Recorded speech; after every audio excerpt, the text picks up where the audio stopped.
Il s'appelle Pegasus, mais ce logiciel espion est un cheval de Troie. Développé et mis au point par la société israélienne NSO Group, il infecte les smartphones et en extrait les données en interagissant avec des serveurs et des sites internet. Conversations téléphoniques, messages même à travers des messageries cryptées, mails, contacts, photos, mots de passe, Pegasus a accès à tout, sans que sa présence ne soit détectable pour ses victimes et quel que soit le système d'exploitation du smartphone. Que ce soit celui d'Apple ou celui de Google, rien ne lui résiste. Il est également capable d'activer le micro et la caméra du téléphone et même de géolocaliser l'appareil. Les méthodes de Pegasus évoluent constamment pour échapper à la surveillance.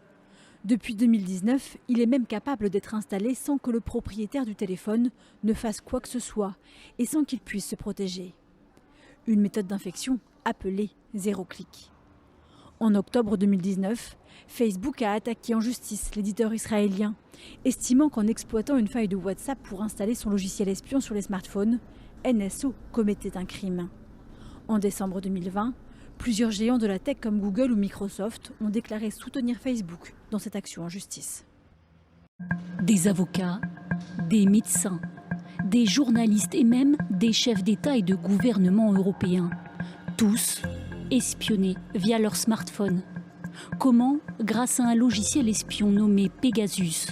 Mis au point par l'entreprise israélienne NSO Group, cet outil informatique est vendu uniquement aux États et aux agences gouvernementales pour lutter contre le terrorisme et le crime organisé. Mais d'après une enquête minutieuse menée par le consortium de journalistes Forbidden Stories, une dizaine d'États a détourné l'utilisation de Pegasus pour espionner ses propres citoyens. 50 000 numéros ciblés, parmi eux 180 journalistes, dont 35 en France. L'éditorialiste Éric Zemmour, l'ancienne journaliste du Canard enchaîné Dominique Simoneau et Edoui Plenel de Mediapart ont été écoutés par le Royaume du Maroc.